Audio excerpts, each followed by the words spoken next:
Hi everyone, my name is Alexandra Beyer. We also have George Zimmer and Sarah Hawtof here presenting today, and we are with WSP. And we're going to be presenting on our investigation into extensive deck cracking on two twin bridges. So before we jump in, we do just want to acknowledge that we had some key co-contributors throughout this project. We have Rama Krishnagiri from WSP, as well as Jason Hastings and Kevin Lindell from DelDOT. So here's just a general overview for today's presentation. I'll walk us through the project overview and approach, as well as some of the review of the existing data and literature. Sarah's going to talk about our analytical studies, and then George will close us out with a discussion of the potential causes and repair alternatives. So jumping into the overview and approach. So last year, DelDOT contacted us to perform an investigation into two twin bridges that were exhibiting some widespread transverse deck cracking. So these bridges were originally built between 1975 and 1976, and they're skewed, pre-stressed concrete beam bridges that underwent a deck replacement project in 2020. And pretty closely following this deck replacement project, the bridges started to experience pretty widespread cracking. So the image down here below is just a general elevation view of the bridges following the 2020 redecking. And from left to right, you can see abutment A, Pier 1, Pier 2, and then abutment B. And within span 2, hopefully you can see it in the picture, there's actually a drop-in suspended span as well. So the top image here is an aerial overview of the southbound bridge. And so we've mapped out the cracking in red, so you can see here just how widespread the cracking was. And then the bottom image below, that's one of the deck cores that was taken at the location of the transverse cracking. And you can just see here that the deck core is showing that the cracking extends the full depth of the bridge deck. And then here, hopefully you can see it on the screens. It's a general picture of one of the structures, again, just showing how widespread and consistent the cracking was across the bridge deck. And so for our investigation, we had generally 4 steps to our approach. We looked at some of the existing bridge information from before and after the redecking program. We conducted an independent literature search just to key in on some of our initial findings. We developed multiple analytical studies, and then based on all of our findings, we developed some repair recommendations for these bridges. And as we were going through our investigation, we were able to categorize our findings into 3 key topics. We focused in on construction practices, materials and mix, and structural design. So now jumping into our initial review of some data, DelDOT provided us with a lot of information on the existing bridges from the initial design as well as following the 2020 redecking. And so we'll just go through the ones that you see here. These had our key findings. So one of the first things we looked at was the original as-built. That was from the 1975 and 76 construction. And we were able to see that there were originally keeper blocks on either side of the center girders at each abutment. And this was presumably to protect against seismic movement. We also saw that there were deck joints at each abutment and at the suspended span bearings, that's within span 2. And then all of the bearings were elastomeric bearings that were free to rotate and translate, except for the center girders at the piers. These center girders were partially fixed against lateral movement. So from our initial review of these as-builts, we could see that there was a decent amount of longitudinal movement allowed, but a little bit of restriction of the lateral movement of these bridges. And then kind of concurrently with our review of the original as-builts, we were also looking at the deck replacement as-builts from 2020. We were trying to focus in on any key structural changes. And we were able to see that the keeper blocks were replaced, and these new keeper blocks were cast directly against the center girders at the abutments. We saw that the deck joints at the drop-in span within span 2, those were replaced with just regular strength concrete, and then the deck joints at the abutments were also moved off to the ends of the relief slabs. And then we also saw that within the 2020 redecking program, the bearing configuration was completely modified from the original design. So then we had expansion bearings at the abutments and the drop-in span bearings. Pier 1 was fixed, and Pier 2 was intended to be guided expansion through the use of anchor bolts installed through slotted holes that were slotted in the direction of the girders. So this view here is just a typical pier bearing plan.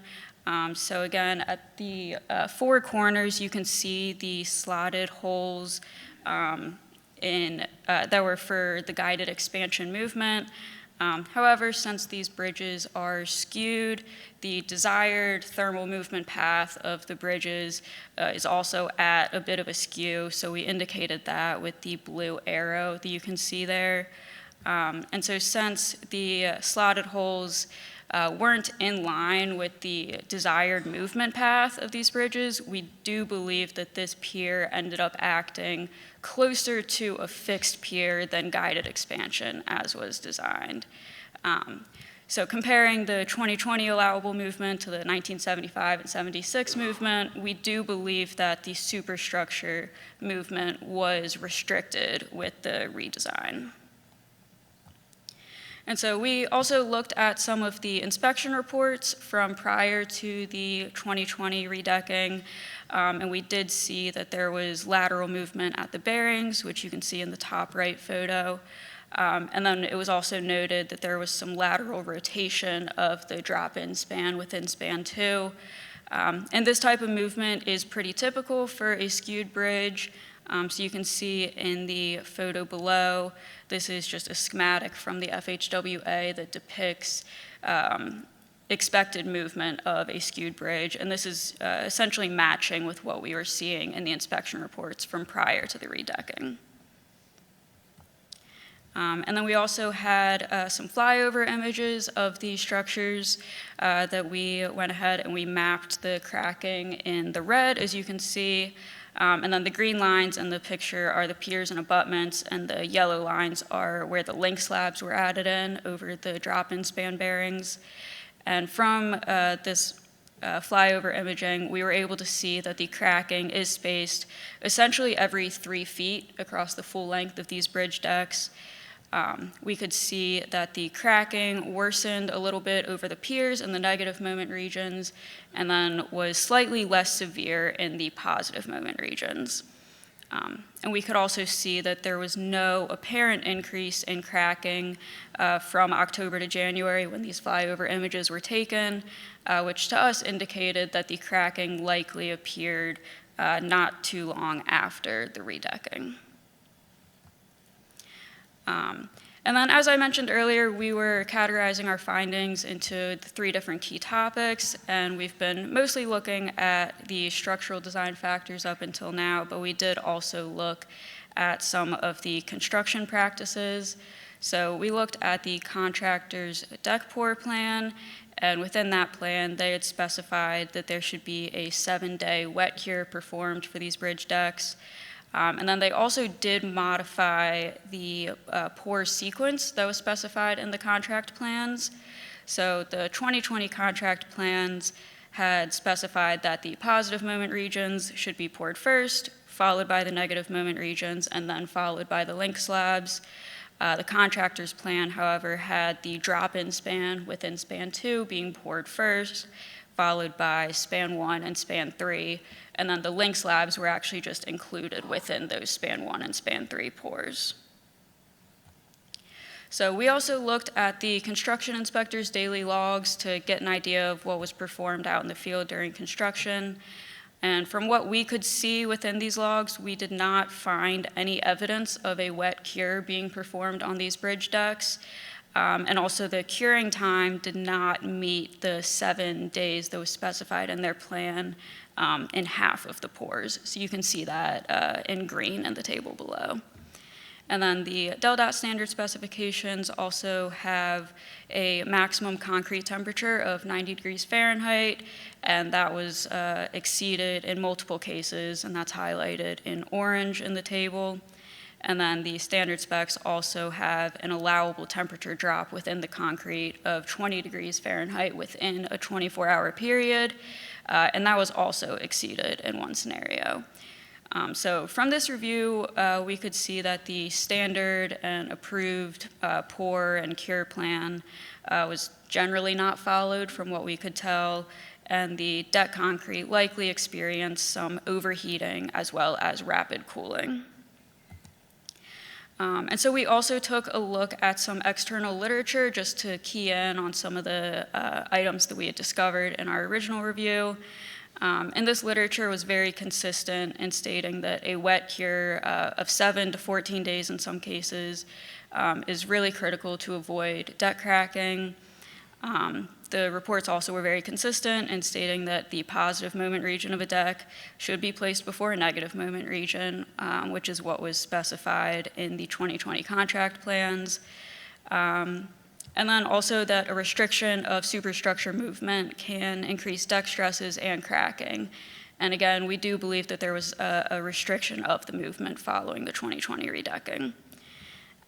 We also saw that an application of live load can increase the severity of existing cracks, which George will come back to later. And then again, like I said, we also looked at materials and mix design.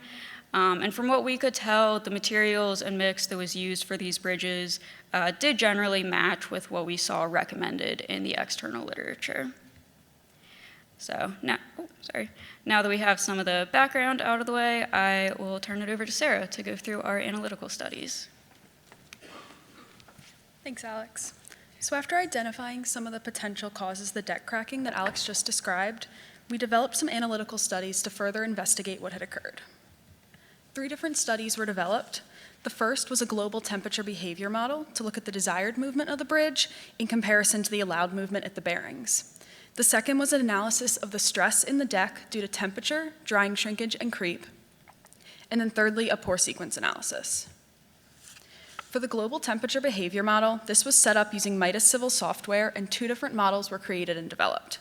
The first was set up to calculate the theoretical desired movement of the bridge when unconstrained, and there were no fixities set at Pier 2 or the abutments. The second model was set up to match the existing conditions with fixities, lateral fixities set at Pier 2 and at the abutment keeper blocks. Within each of these models, 3 different cases of temperature loading were input.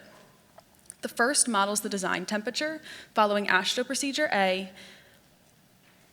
and the contract plans, and an installation temperature of 68 degrees. However, when looking at the actual site conditions, it was seen that this is likely unconservative, and so we created Case 2, which also follows AASHTO Procedure A, but increases the installation temperature for contraction case and decreases the installation temperature for the expansion case to account for the unknown actual temperature at installation. Finally, we included Case 3, which goes through AASHTO Procedure B and similar installation temperatures as Case 2. As you can see here from the outputs from the model, where the red is the undeformed shape of the bridge deck and blue are the global displacements due to temperature loading, there's a desired in-plane rotation of the system. This follows the expected movement of a skewed bridge from FHWA that Alex had shown earlier. You can see, based on the plans, that the Pier 2 bearings allow for 0.125 inches of transverse movement due to the direction of the slotted holes.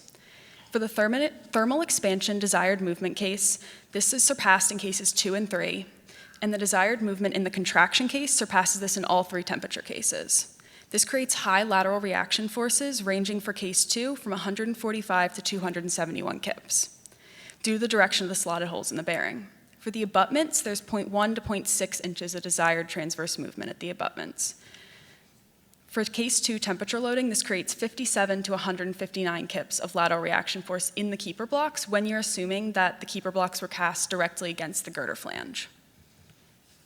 The next study we put together was looking at the deck stresses. We started with known information, such as surface temperature data from each day of the concrete pour and concrete test results, and used these to calculate the theoretical tensile stresses, starting from the first day of pour through curing and service life.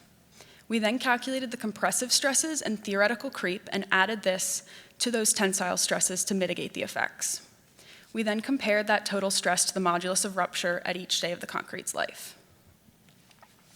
When comparing these stresses from the worst case pour temperatures, as you can see in the table here, the deck would begin to hairline crack on day 2 of curing.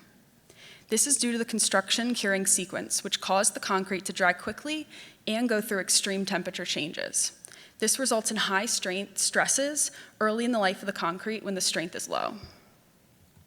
Finally, we looked at a pour sequence analysis to see the effect of pouring the negative moment regions at the same time as the positive moment regions. We took the Midas model discussed earlier and modified it with staged loading. A few assumptions were assumed here, the first being if a negative moment regions were poured last, the dead load negative moment tensile stress would be 0. We also assumed that a single pour was placed simultaneously and that no construction loads were accounted for. This results in 0.1 KSI of tensile stress at each pier due to the pour sequence, which, just to put things in perspective, is about 20% of the full concrete strength modulus of rupture. Next, I'm going to pass things off to George, who's going to look through the discussion of potential causes and repair alternatives.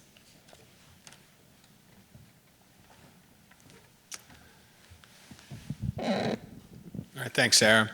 Like Sarah said, I'm going to take us through a quick summary of the potential causes here. So really the first thing to point out is there really was no one smoking gun of what happened at these bridges, right? It really was a combination of factors that led to the cracking that was observed. And due to the interest of time today, we did investigate many subtopics throughout our key topics, but we really focused on what we found to be at the end of the investigation, really the most contributing factors. So really we'll go back to those key topics, and the first one is the construction practices.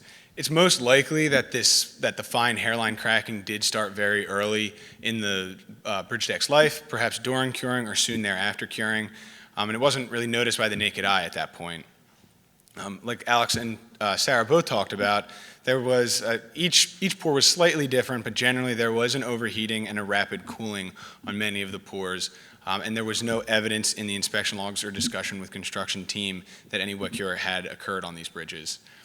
In addition, the curing methods that were used were generally, again, not in every case, removed prematurely.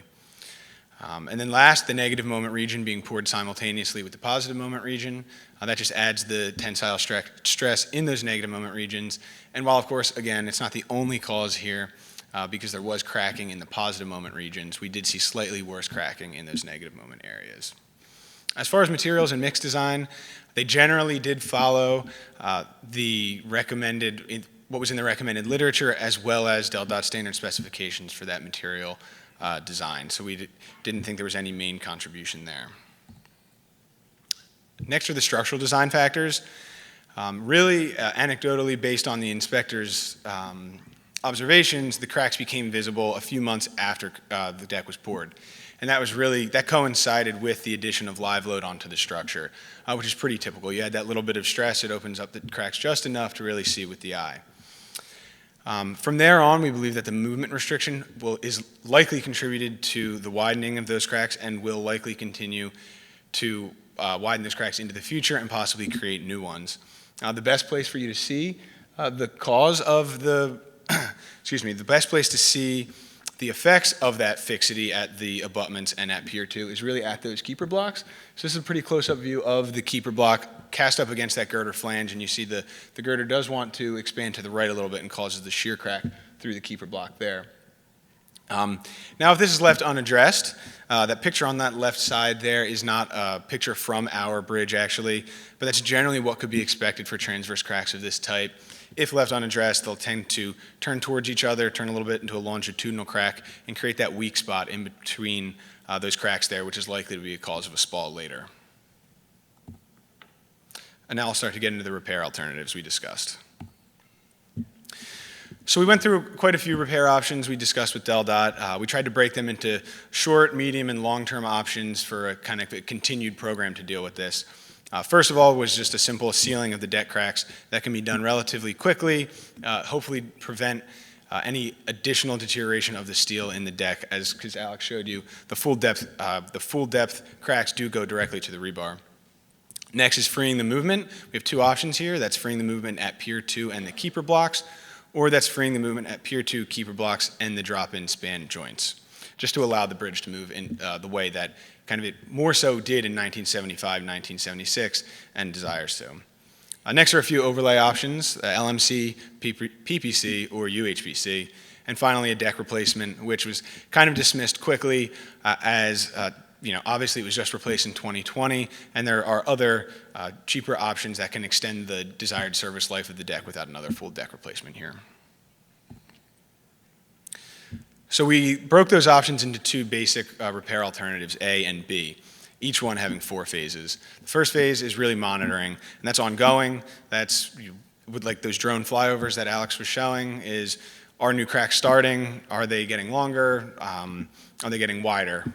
Also, how is the bridge moving and behaving at Pier 2 and at the keeper blocks? Is it doing what we would expect it to do, as well as at the strip seals? Finally, we want to start, again, seal those deck cracks. We did recommend that as a first step. And we ended up going with free movement at Pier 2 and the keeper blocks. Based on our review, it did not seem that the link slabs themselves were contributing to the restriction of the movement, and that Pier 2 and the keeper blocks should allow the bridge to move the way it desires. And finally is a UHPC overlay. For alternative B, you'll see also 4 phases, very similar to alternative A. The main difference here is the PPC overlay at the end instead of the UHPC overlay. We're still in discussions with DelDOT about exactly what program we want to pursue, and that will generally be dictated by schedule, available funds, and really the remaining service life of that superstructure and substructure and what we can expect out of these different overlay options. And with that, we'll take any questions.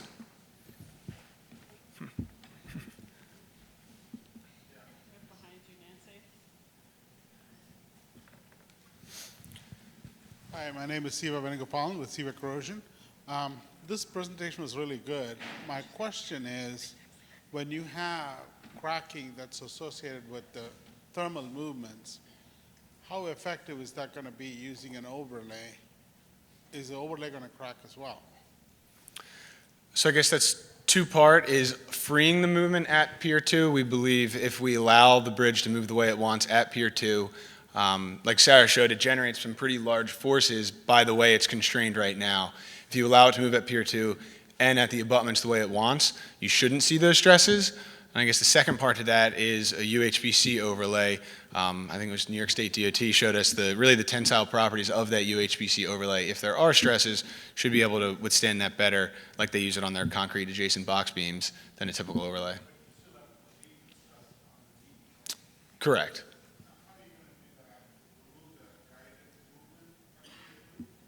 Yes, yeah. That's under design right now, exactly how we're going to do that, but essentially either change those bearings or change the holes in the bearings so that it moves the way it wants.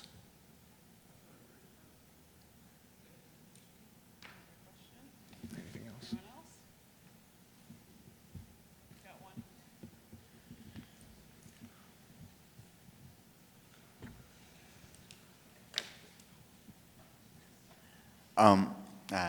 Greg Black with ACOM. I guess my question is the restraint issues that you were seeing. I'm used to seeing shear block details very similar to that in a lot of bridges existing where we don't see issues. So is there something particular about that particular shear block detail that differs from what's used elsewhere, or what about it in particular that's causing that additional restraint? Right. So unfortunately, we don't have pictures of the original 1975, 1976 shear blocks like that.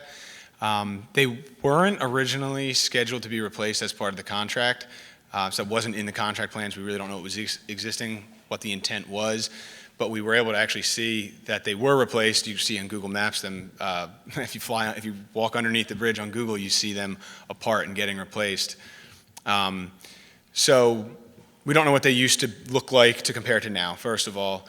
And we're used to, NJDOT's standard detail does allow more movement. It's not cast directly up against the flange like you saw there. NJDOT has a little bit of space and then an elastomer around the shear block, which just allows a little bit more movement. I can't speak to other states. I'm sure there's a lot of owners here, so I'd be curious to see what they do, but that's what we're used to in New Jersey.